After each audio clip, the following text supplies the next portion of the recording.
के जंगल में टुनटुनी चिड़िया अपने पति बंटी कबूतर और बेटी पिंकी और एक बेटे गोलू के साथ जंगल में रहती थी। टुनटुनी चिड़िया बंटी कबूतर खेती करके अपना गुजारा करते थे।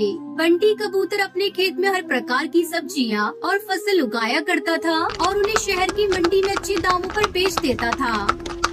अजी सुनते हो जी, इस बार धान की फसल तो बहुत अच्छी हुई है। जल्द से जल्द इसे शहर ले जाकर बेच दो। बारिश का क्या भरोसा, बिन मौसम भी बारिश होने लगती है। तुम ठीक कहती हो, जल्द ही मैं अपनी फसल को ले जाकर शहर की मंडी में बेच दूंगा। तुम चिंता मत करो, बस बच्चों पर ध्यान दो। तब तक आप लोग कमेंट पे बताएं 39 + 25 कितने होते हैं। और उसका पति धान की फसल काट कर खेत में ही छोड़ देता है और खाली खेत में सब्जियों की बुआई करने लगता है। इसी तरह कुछ दिन गुजर जाते हैं। एक दिन गांव का कालू किसान उनके पास आता है। बंटी, अरे ओ बंटी, कहाँ हो भाई? जल्दी घोंसले से बाहर आओ, मुझे तुमसे जरूरी बात करनी है। क्या बात है कालू भाई, कौन सा जरूरी काम है? बताओ, मैं उसे पूरा करने की कोशिश करूंगा। बंटी भाई, बस आपसे यही कहना था, अपनी फसल के साथ मेरी भी फसल शहर में बेच देना। ठीक है कालू भाई, मैं 1-2 दिन में अपनी फसल बेचने जाऊंगा तो तुम्हारी भी फसल बेच दूंगा। कालू को वो वहाँ से जाने लगता है। तभी टुनटुनी वहाँ आ जाती है और कालू से कहती है, अरे कालू भैया बैठिए, मैं अभी आपको ठंडा ठंडा तरबूज का शरबत पिलाती हूँ। गर्मी बहुत है। नहीं बहन, फिर कभी आकर शरबत पीऊंगा।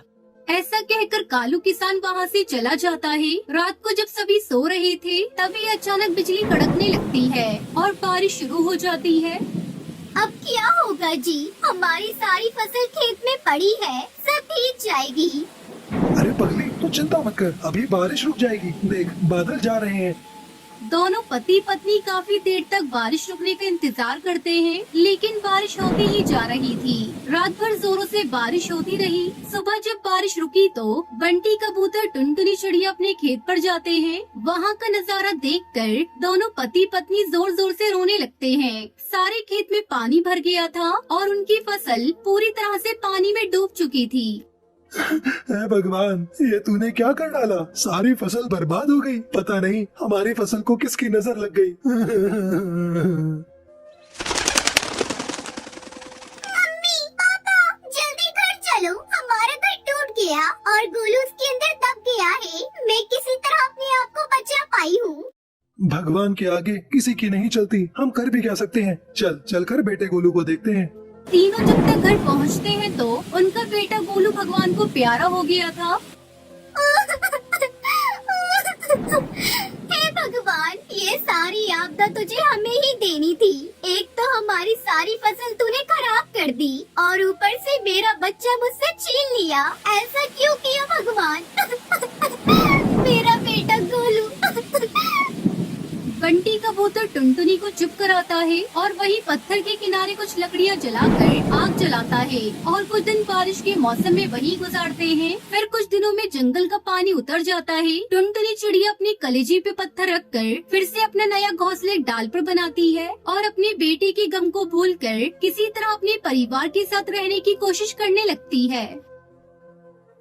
चंपकवन जंगल में एक गरीब कबूतर बंटी अपने परिवार के साथ रहा करता था। बंटी कबूतर टेसू की फूलों की खेती करता था। हर साल होली पर उन्हीं फूलों से वो प्राकृतिक रंग बनाकर बेचा करता था। हालांकि इस काम में ज्यादा कमाई नहीं थी। क्या जी, सुबह से लगे हो, कब तक बनेगा आपका रंग? हमें सुंदरी चाची के घर जाना था, उसके घर होली के गीत होने वाले हैं। अरे हाँ, ऐसा करो, तुम चली जाओ, मैं तो नहीं जा पाऊंगा। मैं कहती हूँ छोड़ो ये सब, जितने मन से रंग बनाते हो अपने मन से कोई खरीदता भी तो नहीं है। ले देकर 1-2 रंग तो होते हैं आपके पास। अरे जरा बाजार जाकर देखो, दूर क्यों जाते हो?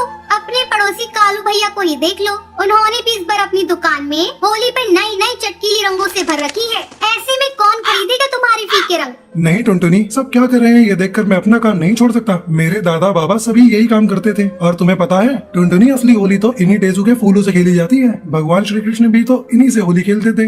हाँ, लेकिन तब ये चाइनीज रंग नहीं आते थे बाजार में। समझा करो जी, अब जमाना बदल गया है। तुम कुछ भी कहो टुनटुनी, मैं काम नहीं छोड़ने वाला। मेरा तो इसी काम में मन लगता है। तुम समझते क्यों नहीं हो? तुम समझ नहीं रही हो, ये रंग प्राकृतिक है और जिन रंगों की तुम बात कर रही हो पता भी है कितने खतरनाक होते हैं। ये सब मुझे मत समझाओ, समझा सकते हो तो उन लोगों को समझाओ जो वो रंग खरीदते हैं और वे भी तुम्हारे रंग से कई ज्यादा ज्यादा कीमत देकर। इतना कहकर टुनटुनी वहाँ से चली जाती है। वो चाहती थी कि बंटी टेसू की फूलों की खेती करने के बजाय कुछ ऐसा करे जिससे उसकी अच्छी कमाई हो, लेकिन बंटी तैयार नहीं था। ये बात सच थी कि बाजार में आने वाले नए नए किस्म के रंगों के मुकाबले उसके रंग ज्यादा नहीं बिकते थे, लेकिन फिर भी जंगल में कुछ पक्षी थे जो अभी भी बंटी से रंग खरीदते थे। अरे बंटी पुत्र, आज दिखा इस बार कैसा रंग बनाया है तूने। राम राम काका, इस बार फूलों की खेती बहुत अच्छी हुई है। देखो कैसे सुर्ख रंग बना है। वाह भाई, रंग तो वाकई बढ़िया है। ला दे थोड़ा सा। अरे काका थोड़ा सा क्यों, होली नहीं खेलोगे इस बार? और मिट्टू काका नहीं आए इस बार रंग खरीदने? अरे बिट्टू, उसने तो खाट पकड़ ली है। बेटा, वैसे तो मेरा बेटा भी पहले से ही खरीद के ले आया बाजार से रंग और बच्चों के लिए पिचकारियाँ भी, लेकिन मैंने तो कह दिया मैं होली खेलूंगा तो सिर्फ बंटी के रंग से। ये लो पैसे। तो अच्छा, मैं चलता हूँ बेटा। रुको काका, ये थोड़े से फूल भी लेते जाओ। जितना रंग बनाया है उतना रंग ही नहीं बिक रहा है, और बनाकर क्या करूँगा? ये फूल भी पड़े पड़े बेकार हो जाएंगे। पूरे जंगल में सिर्फ हरी काका ही थे जिसने पूरे जंगल में बंटी से उसका रंग खरीदा था। बंटी ने बहुत कोशिश करी, लेकिन कोई भी उससे रंग खरीदने को तैयार ही नहीं था। दूसरी तरफ बंटी के पड़ोसी कालू की दुकान खूब जोर शोर से चल रही थी। वे शहर से जो भी रंग खरीद कर लाया था वो होली से पहले ही सारे के सारे बिक गए थे। अरे कालू भैया, कहाँ चल दिए? आज दुकान नहीं खोलना क्या? अरे बंटी, माल हो तब खोलूंगा ना दुकान। कल ही सारा का सारा माल बिक गया। आज मैं शहर जा रहा हूँ माल खरीदने। वैसे तुम्हारा क्या हाल है? कुछ कमाई हुई कि नहीं? नहीं भैया, कल हरी काका आकर लेकर गए थे थोड़ा सा रंग, उसके बाद से तो कोई भी नहीं आया। कोई और आएगा भी नहीं। माफ करना बंटी, तुम्हारा धंधा तो खराब नहीं करना चाहता था। हाँ, लेकिन मुझे भी तो कमाई करनी है। अब तुम्हारी तरह बेवकूफ थोड़ी हूँ। पहले इन बेकार फूलों को उगाने में वक्त, मेहनत और पैसा बर्बाद करूँ, फिर रात दिन लगकर इनसे रंग बनाऊं और फिर बैठकर मक्खियाँ मारूं। अब भी वक्त है, मान लो मेरी बात। मेरी दुकान पर मुझे एक पक्षी की जरूरत है। अच्छा खासा पैसा दे दूंगा तुम्हें। मुझे भी भरोसे का कबूतर मिल जाएगा और तुम्हारी भी मदद हो जाएगी।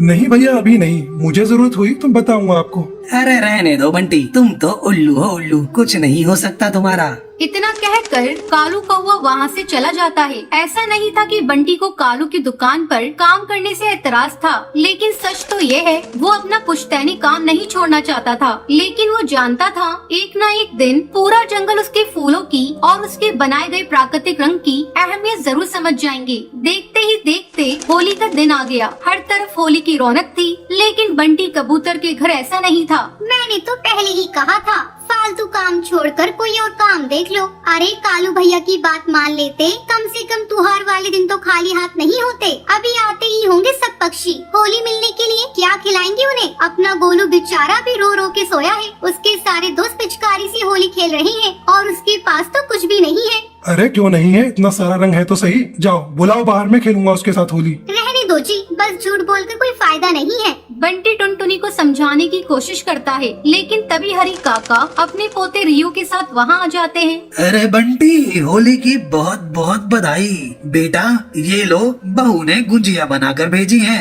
आपको भी होली की बधाई काका। भाभी को मेरी तरफ से धन्यवाद कहना। हैप्पी होली अंकल जी, और थैंक यू। थैंक यू क्यों बोल रहे हो? मैंने क्या किया? आपकी वजह से मैं ठीक हो गया। अब मुझे कहीं भी नहीं जल रहा। रियो की बात बंटी कबूतर को समझ नहीं आ रही थी। उसने हरी काका की तरफ देखा, तब उन्होंने बंटी को बताया। बिल्कुल ठीक कह रहा है। ये पहले 2 दिन खूब होली खेल रहा था। तुम्हारे पड़ोसी कालू की दुकान से लेकर गए थे, ना जाने कैसा तेजाब जैसा रंग दे दिया। इस कालू ने बच्चे की नाजुक खाल जल सी गई। इतना रोया कि कुछ पूछो मत, पूरा शरीर जल रहा था इसका। अच्छा फिर क्या हुआ? डॉक्टर के पास लेकर गए होंगे।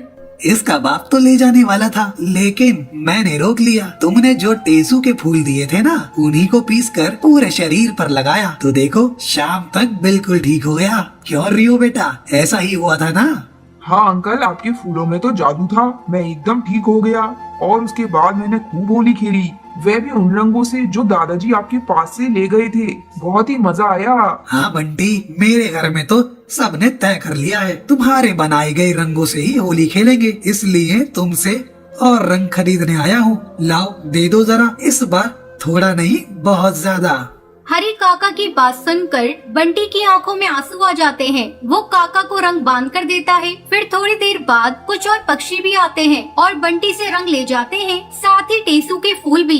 जंगल में जिस किसी ने भी कालू की दुकान से रंग लेकर होली खेली थी, उन सबको एलर्जी हो गई थी। जैसे ही सबको रियो के हुए फायदे का पता चलता है तो सभी उसके इलाज के लिए बंटी से उसके फूल ले जाने लगे। देखते ही देखते सारा रंग और फूल बिक गए और ये सब देखकर टुनटुनी बहुत ही खुश थी और साथ ही साथ शर्मिंदा भी। मुझे माफ कर दीजिए जी, मैं गलत थी। बाजार के रंग आपके बनाए हुए रंगों के आगे कुछ भी नहीं है। और ये फूल मुझे तो पता ही नहीं था ये इतने काम के होते हैं। हाँ टुनटुनी, टेसू के ये फूल सिर्फ रंग बनाने के काम नहीं आते, बल्कि इनसे कई तरह की दवाइयाँ बनाई जाती हैं। इनसे खाल पर होने वाली कई बीमारियों के इलाज हो सकते हैं। बाबा ने बताया था मुझे। बंटी की होली भी अब फीकी नहीं थी और बाकियों की होली भी बिल्कुल सुरक्षित थी, क्योंकि अब सबको प्राकृतिक रंगों की अहमियत जो समझ आ गई थी।